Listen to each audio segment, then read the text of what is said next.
I think by definition character is to do the right thing always. ये जब हमारे में सही करने की जो शक्ति और क्षमता होती है, धैर्य होता है, वही चरित्र है। तो किसी भी स्थिति में, किसी भी परिस्थिति में हमें जो सही है वो करना है। और लोग ऐसा क्यों नहीं कर पा रहे हैं? एक तो उनके पास ऐसे एग्जाम्पल्स ही नहीं बचे हैं। यदि वो दूसरों को देखते हैं तो प्रेरित होते हैं बच्चे। वो अपने माँ बाप को देखें, टीचर्स को देखें या समाज में किसी को देखें तो उनको देखकर उनको कॉपी करते हैं बच्चे, वो देख के सीखते हैं।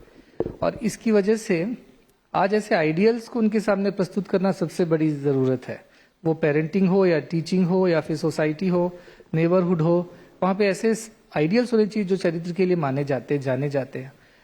क्या हुआ है पिछले कुछ दशकों में, call it survival instincts, call it what ever other way, growth and prosperity, लोगों ने अपने चरित्र को मॉनिटरी बेनिफिट्स के लिए, मटेरियल बेनिफिट्स के लिए सैक्रिफाइस कर दिया है, बहुत सारे कॉम्प्रोमाइजेस किए हैं। और वो स्टोरीज ही ज्यादा फ्लोट करते हैं बजाय आइडियलिज्म की, क्योंकि नेगेटिव न्यूज सेल्स, उनको यही मिलता रहता है लगातार फीडबैक कि ऐसा होता है वैसा होता है। और कई लोग हैं जो गलत करके भी ऊपर उठ गए हैं समाज में। तो बच्चों के पास आइडियल्स नहीं बचे हैं, तो यदि हम उनके सामने राइट एग्जाम्पल्स नहीं प्रस्तुत करते हैं तो वो कैसे इंस्पायर होंगे? So I feel that is the deficiency in building the character, because we don't have right examples in front of the children.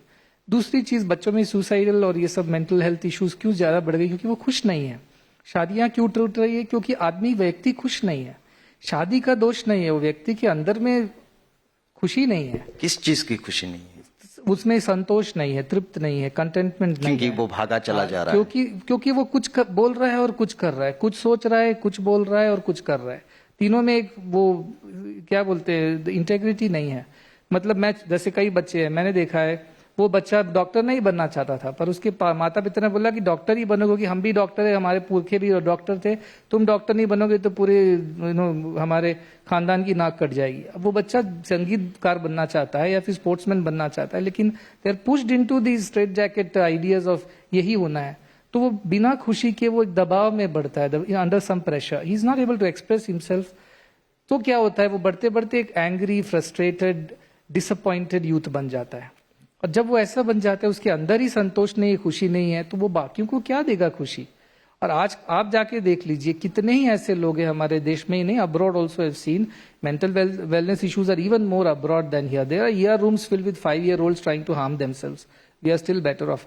पर उसका कारण ये है कि वो जो करने चाहते हैं बच्चे, उनको वो करने की छूट नहीं मिलती है। माँ बाप बोलते यही करो, समाज बोलता है यही करो, यही सक्सेस है, पैसे मिलेंगे तभी सक्सेस है, ऊपर उठोगे, समाज में पावर है, पोजीशन है, तो ही सक्सेस है। So the creativity, the joy of doing things is not there in them. तो वो गुस्से में बड़े होते हैं, आक्रोश में बड़े होते हैं, और उनके अंदर जो है वही तो बाहर निकलेगा।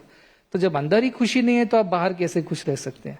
So I find it quite painful, and I always remind our children in our universities and schools, please do what you are born to do. And Krishna says in Bhagavad Gita, Swadharma, आप किस एक purpose के लिए आपका birth हुआ है, you are born to do something. You are in media and journalism, that's perhaps your purpose. As long as you wake up with a winged heart and a spring in your step every morning, कि Monday आ गया तो खुशी हो जाती है कि Monday वापस आ गया, चलिए आज फिर से वो काम करेंगे जो संडे को नहीं कर पाए। उस खुशी से कितने लोग उठ रहे हैं भारत के अंदर, आप बताइए।